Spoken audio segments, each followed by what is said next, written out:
האם זה באמת סגולה בדוקה? הסגולה ללמוד בזה?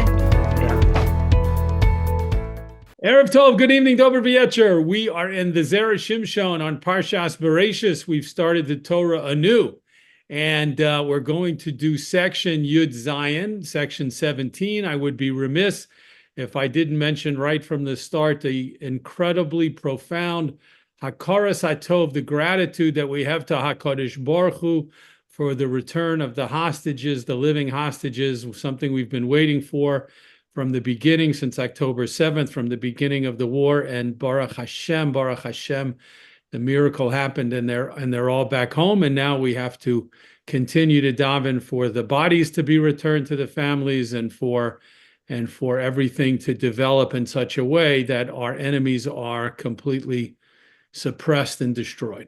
God willing, Be'ezus Hashem.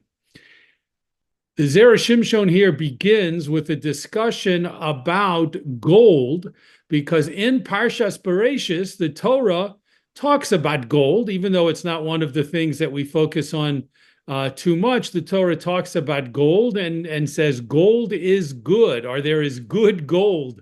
And that's what the Zera Shimshon discussed in the previous section number 16, Tet Zayin, and now he's continuing that conversation here in section Yud Zayin, section 17. So let's jump right into the text. Od Sham. We're going to say more about the source that we quoted over there, meaning in the previous section, section 16. And you can see in parentheses, this is a quote from Shmos Rabbah, the Medrash Rabbah on Sefer Shmos. Omar Rabbi Abahu. Rabbi Abahu said, Tova Gedola Cholak HaKadosh Baruch Hu, Hashem distributed to his world a great favor, le'olamo, to his world, bizahav, with gold. When Hashem put gold in the world, he did the world a tremendous favor, a tremendous kindness.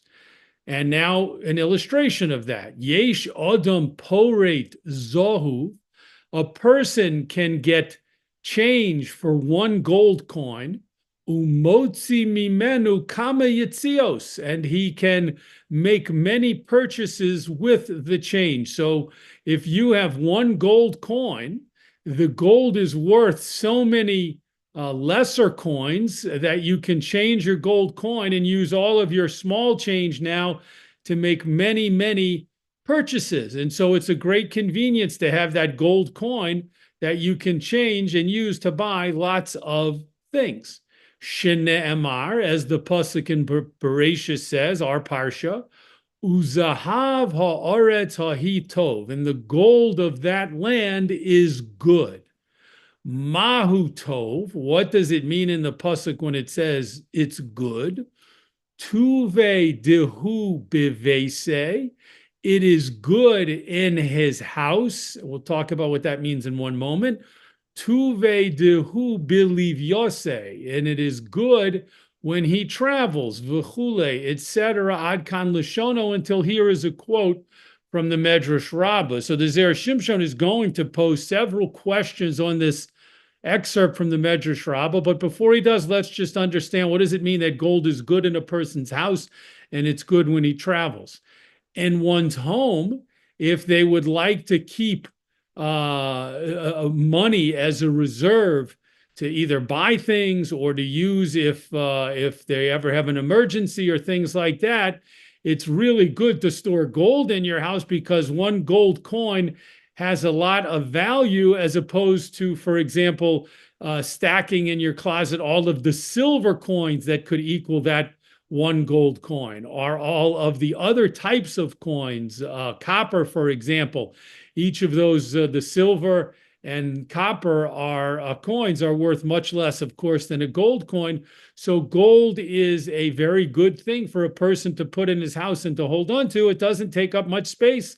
Just a few gold coins that you store in your house give you a lot of value, a lot of stored buying potential. And when you travel, it's the same thing. Let's imagine a person is going to take a trip, and they know on the trip they're going to want to buy, they're going to need to want to buy food and other articles and items. and they could either take 50 silver coins or hundreds of copper coins or one gold coin. And they can take the one or the two gold coins and know that they now have enough on their travels to buy whatever they need to buy. So gold is very helpful in that sense. Now, that's the Medrash Rabbah excerpt. Let's see what the Zera Shimshon says. V'tzorech iyan. This requires analysis. Dila'achar she'omar, after the Medrash started off saying misvara, from logic, shetova gedola, that gold was a great favor, sheyesh adam, because a person can use one gold coin and buy a lot of things with it, can break it up into and buy a lot of things with it. Once the Medrash Rabbah excerpt started off by making that point, Matzorech l'raya de ka'amar, why did it need to bring a proof, as it stated, shene'emar, as the Torah says, that the gold of that land was good? That's question number one. Let's explain that question. Many times in the Gemara, Chazal, our sages, talk about the difference between svara, using logic to make a point or to prove a point or to support a point, and mikra, the verse, a pasuk from the Torah or from the Vim Ksubim, a pasuk from Tanakh.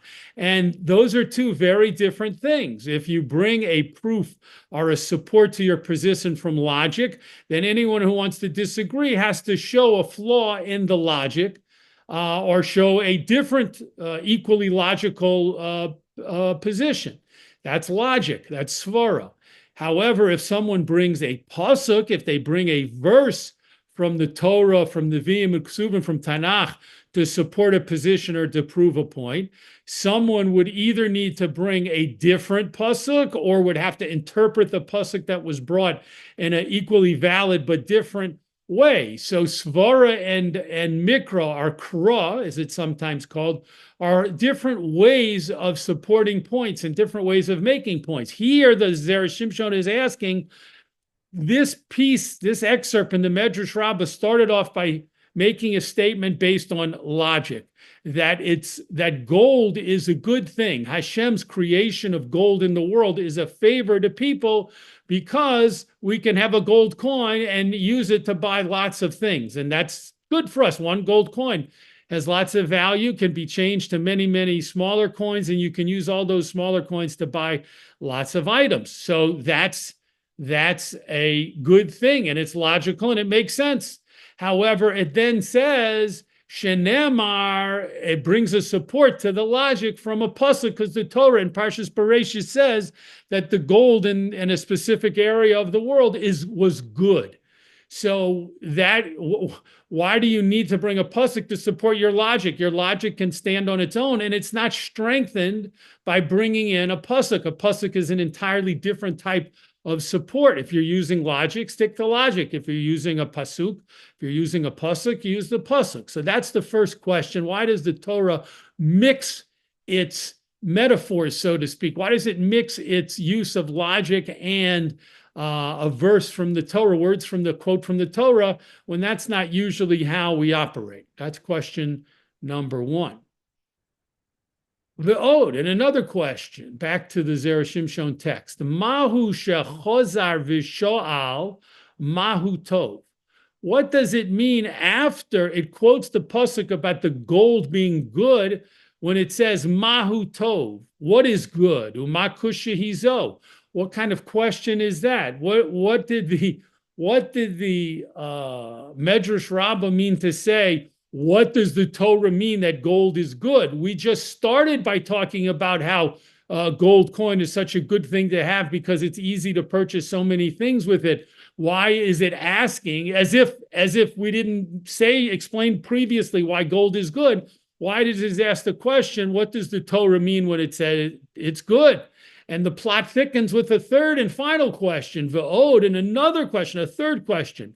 Haterut shenosan, the answer that the Medrash Rabbah gives, tuve v'chule, that it's good to have gold in your house and it's good to have gold when you travel, Eino inyan lamasha omar. This is not the same point that was made in the beginning. Tova gedola cholak HaKadosh Baruch Hu. Hashem did a great favor to people when he created gold in the world. Meaning, not only did it seem unnecessary after the original logical reason to bring a pasuk, but then the pasuk was brought and they asked a question that seems completely unnecessary, and that's, what does the word good, why is it saying gold is good?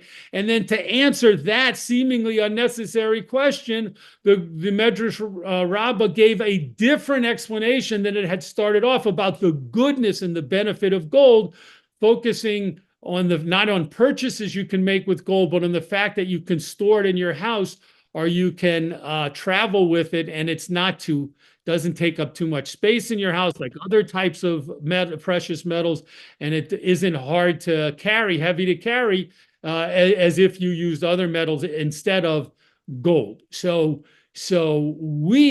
I think it's likely, or certainly possible, if we had learned this segment in the Medrash Rabbah independently of the Zera Shimshon, we would have nodded our head and said, oh, very nice. It's talking about why gold is good, and it tells us a reason, and then it supports it from a pasuk in the Torah, and then it goes into a little more depth as to why the Torah calls gold good, and we would not have been bothered by the Zera Shimshon's 3 questions. But of course, the Zera Shimshon, as the expert muforish, the commentator that he is, reads text with tremendously more vision and profundity than we do, and he asked these questions on this excerpt, 3 questions on this small excerpt from the Medrash Rabbah, and he's going to proceed to answer his questions. Next paragraph.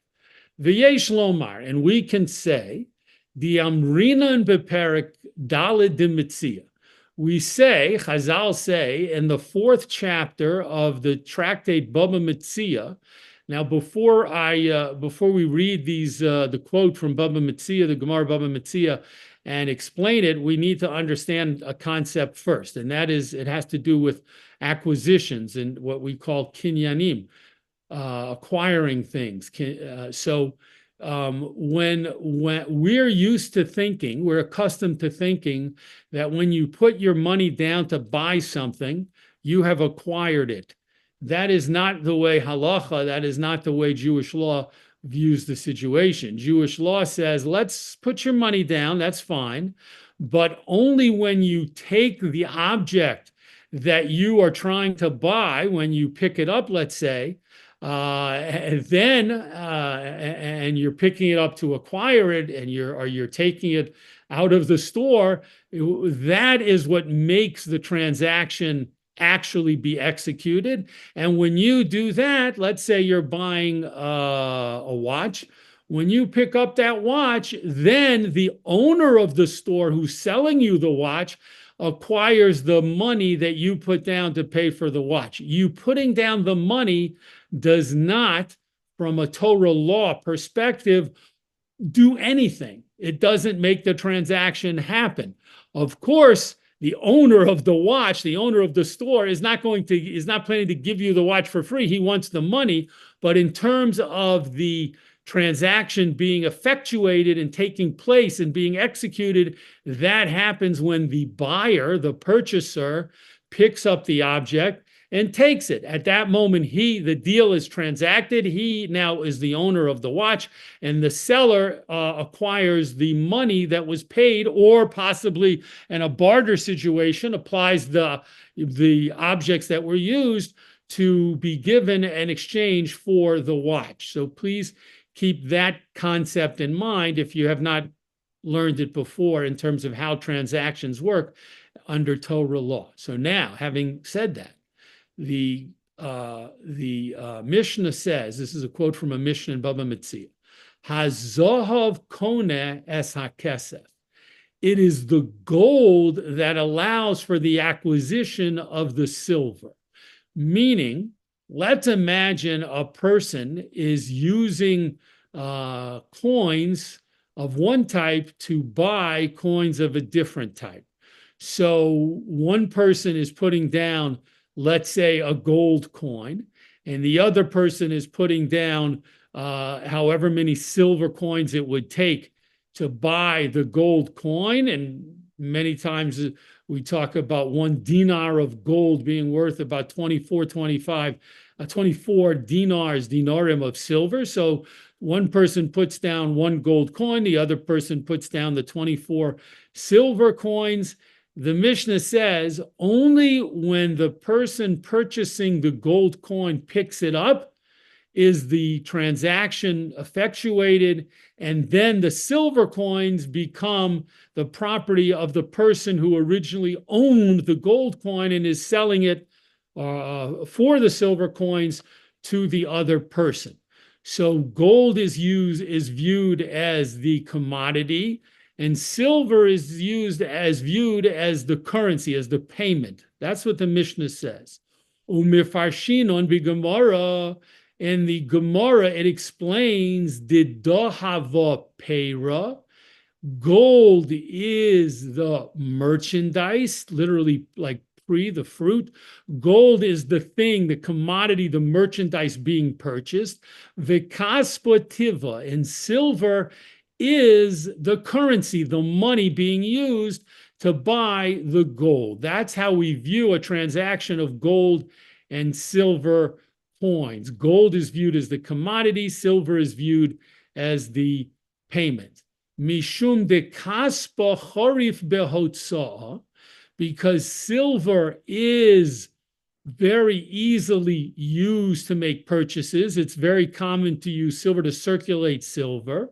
V'dahav lo chorif, and gold is not easily circulated to the same extent that silver is. So therefore, since gold isn't accepted in all of the stores in the marketplace the way silver is, we view gold as the commodity, and we view silver as the currency. Everybody accepts silver and uses silver much more frequently than they use gold in the marketplace. That's the opening position of the Mishnah in Gemara in the 4th chapter in Baba Metzia. Then the Gemara continues, V'Rabbi Shona b'Yalduso, and Rabbi Yehuda Hanasi had a different understanding in his youth. So the Gemara tells us that Rabbi Yehuda Hanasi, who of course organized the Mishnah, viewed things the way the Mishnah stated it above a few moments ago, about gold being the merchandise, the commodity, and silver being the payment. But when he was younger, he viewed it in the opposite fashion. Hakesef kona es hazohav. When he was younger, he said that silver, the acquisition of the silver, is what makes the transaction go through and what makes the gold acquired to the other person. Why? Mishum de karsovar didahava tiva. When he was younger, he thought that gold should be viewed as the payment, the kaspa peira, and silver should be used as the commodity. V'hainu mishum didahava choshiv, and the reason he thought that way is because gold is considered more valuable. V'kaspa lo choshiv, and silver is not as valuable, and therefore gold should be the currency and silver should be viewed as the commodity being purchased with the gold coins. V'ayin sham, and see there in the Gemara. So for the Zera Shimshon's purposes, what he wants us to understand is that there are 2 schools of thought reflected by Rabbi Yehuda Hanasi's own evolution of his opinions. When he was younger, he viewed gold as a currency and silver relative to gold as a commodity. And so therefore you would use gold to buy silver, since the thing being bought is the thing, and viewed as merchandise is the thing that causes the transaction to happen. You'd have to pick up the silver in order for the deal to be made. However, when he was older and he organized the Mishnayos, he said the opposite, and his thinking had changed to the other position, which is that gold is the commodity, silver is the payment and the currency, and therefore to effect the transaction, you have to pick up the gold. If you just put down silver coins, that would not do it. So that's the two opinions or two viewpoints that we see in this paragraph from the 4th chapter in Baba Metzia. And we're going to see those two opinions are absolutely fundamental to the Zera Shimshon's way of understanding the piece in the excerpt from the Medrash Rabbah, as he continues in the next paragraph. Uvazeh yuvnu divrei Rebbe Abahu. And with this understanding, we can now comprehend the words of Rabbi Abahu, who was the person speaking, the sage speaking in the excerpt from the Medrash Rabbah in the first paragraph. Shemitchila Omer, in the beginning, Rabbi Abahu said, Tova Gedola Cholak V'chulei. Hashem did a great service, a great favor to the world by giving us gold, Sheyesh Adam Pored V'chulei, because a person could change one gold coin, Umotzi Mimenu, and he could make many purchases with it. The Osya Commander Omer, that first opening idea of svara, of logic in the Medrash Rabbah piece, it came according to one school of thought, the one that says the dahavativa, that gold should be viewed as currency. Omnam, however, leman de svirale de kaspa charif behotza, according to the other school of thought that says silver is actually the thing that should be viewed as currency because it is so much easier to be circulated in the marketplace. Top of the next column, Yoser midahava, more than gold.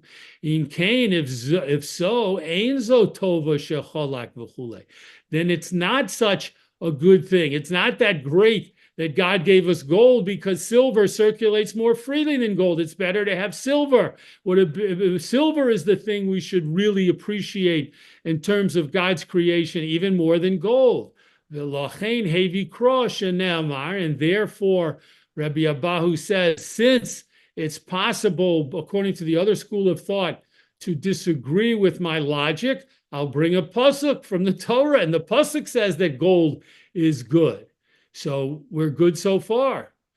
Next paragraph, Ve'im tomar, and if you say, al hakro gufe, on the pasuk itself, yesh lahak shos, we can ask, shehakesef yoser charif behotzah. We can ask on the pasuk itself, why is the Torah telling us that gold is good when silver is the thing that circulates more easily? That's the thing that should be identified as good. But the Torah doesn't say silver is good. It says gold is good. V'im kain, and if so, mahu tov, what does good mean? What does the Torah mean when it says good? If it's calling gold good, when in some way, from other perspectives, silver is better than gold. So that's why it asks, what is gold? I'm sorry, not what is gold. What is good? What does the Torah mean by gold is good?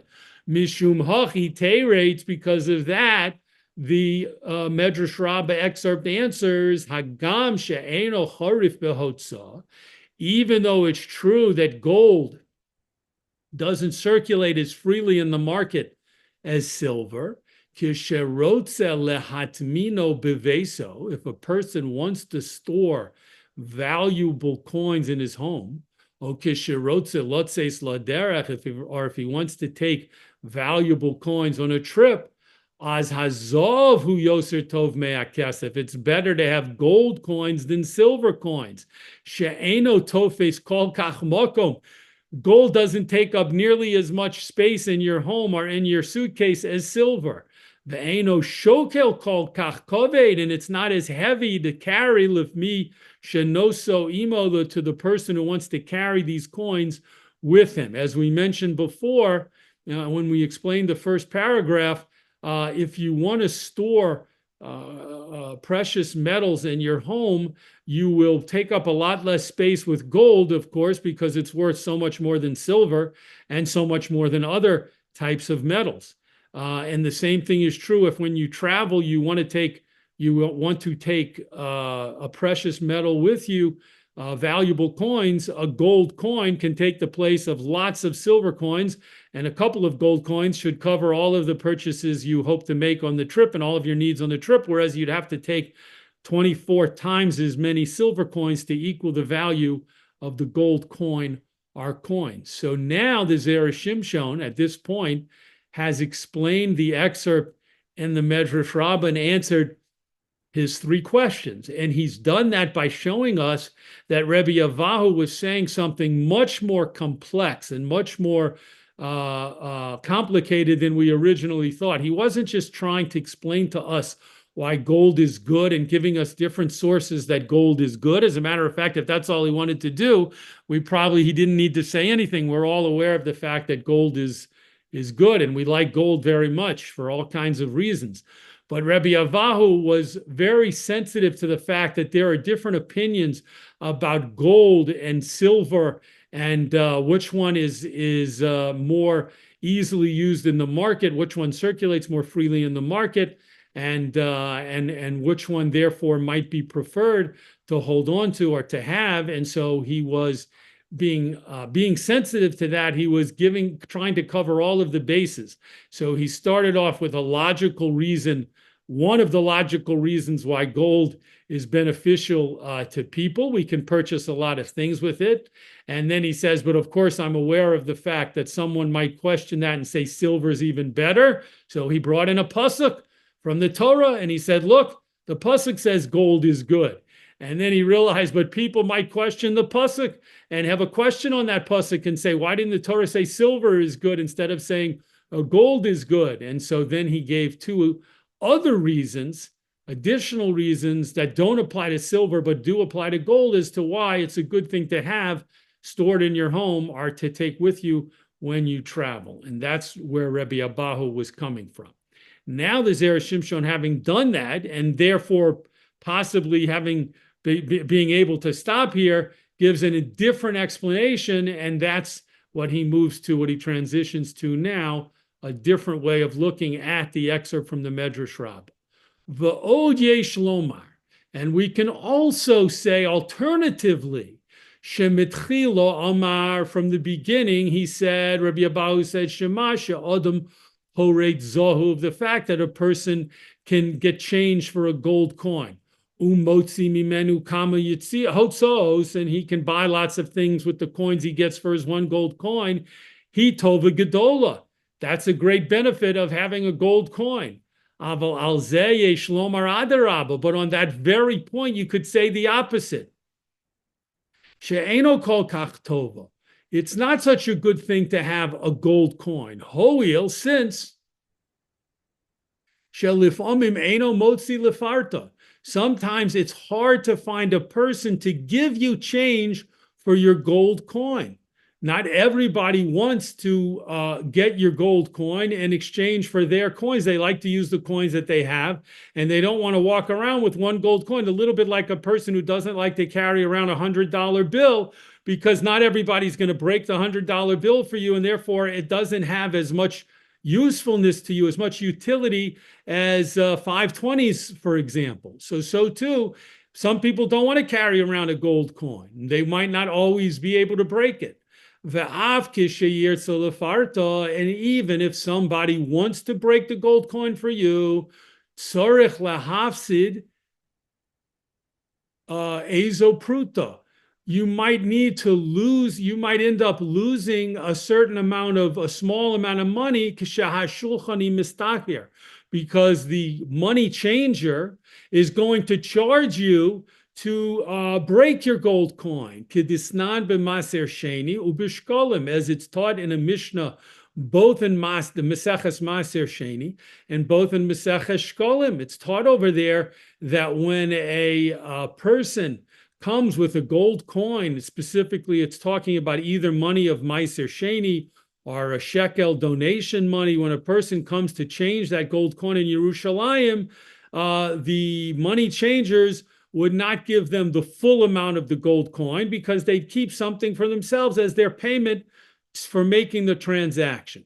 Mishum hachi, because of this, Hevi Raya, the Medrash Rabbah, Rabbi Avohu in the Medrash Rabbah brought a proof, Sha'afa kosav koro tov. Even the Torah calls gold good. If you question the goodness and the utility of gold, look at the fact that the Torah calls it gold in our Parsha Berashis. Next paragraph. Ve'achar kach hirgish af ala posuk. And afterwards, Rabbi Abahu realized that even on the pasuk, there could be a question: Lama karo tov? Why is gold called good? V'hayesh lahakshos kenizkar la'el. You could ask the question that we asked previously, that perhaps silver should be called good instead of gold because it moves more readily in the marketplace. V'seirates, and it answered tovoi dehu bevese. It's good to have gold in your house. Tovoi v'chule. It's good to have gold when you're travel. She'adarabba, just the opposite. Kol ha'olam chafetzim likach hazahav. Because in truth, everybody wants gold. Kedei l'shamro b'ma'at makom. Because you can keep it in your house and it takes up less space. Or kedei lahavio b'drachim, or you can travel with a gold coin, 2 gold coins, and that weighs less than 25 or 50 silver coins. U'la'olam yimtza lefarta b'lishum hefsid. And in truth, wherever you go, you will be able to find people who will break your gold coin and give you change for it without charging you for it. People want the gold coin. V'Yerushalmi shiny. V'Yerushalayim shiny. And the examples we gave before from the Talmudic tractates of Meiser Sheni and Shkolim, where it talked about having to pay a fee to break your gold coins into smaller coins, that's only in Yerushalayim where things were different.